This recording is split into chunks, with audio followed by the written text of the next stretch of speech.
We're here to kick off the Claudia Wright Right Way Utah Tour. This gentleman here, Ron Spinelli, said, you know, I've heard about this woman who is running against Jim Matheson, and I really think we need to look into what this is and who she is and see what we can do. And so that was my first exposure to Claudia, and so as a result of that, I'm going to let Ron introduce Claudia. Isn't this incredible? Yeah. 6 months ago, the gloom of the doldrums of Denver, or Salt Lake City, we were all in despair, and somebody threw out an idea, could we find somebody to bring the Democrats out of the valley of tears?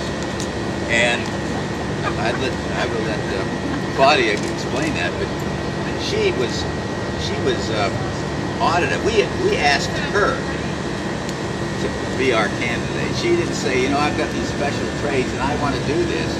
We solicited her, we interviewed her, and she arose. And thank God, it's a miracle who we got, Claudia Wright. My first connection with Claudia Wright came out of anger. God, I can't stand another year of Matheson. I can't stand to hold my nose one more time and vote, even though I've done it. And I understand the man has his problems, but when health care was rejected by this man, it was the final straw for me. And so I looked around and I said something like, my God, is there anything? And Claudia's name came up right at our caucus meeting, and the rest is kind of history. So this has been a wonderful event. I mean, a struggle. Who would expect that today we're on the eve of knocking on the door of a sitting congressman and saying goodbye? You've had your time, you've had your turn at it. It's time for something different. And I think we have this person. It's a miracle that she came out of nowhere. Not only was it nice that I got my anger vented, that's negative energy, but the positive energy that I derived out of Claudia and listening to her is truly inspiring. So let me just turn it over to you, Claudia, and take it away.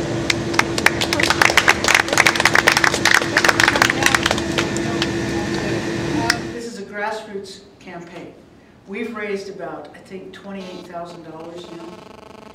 You compare that to the 1.4 million.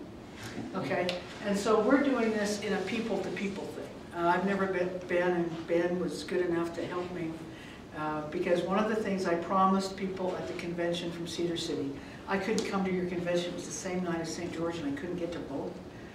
I said, this will be my first stop. I promised I'll come to Cedar City first.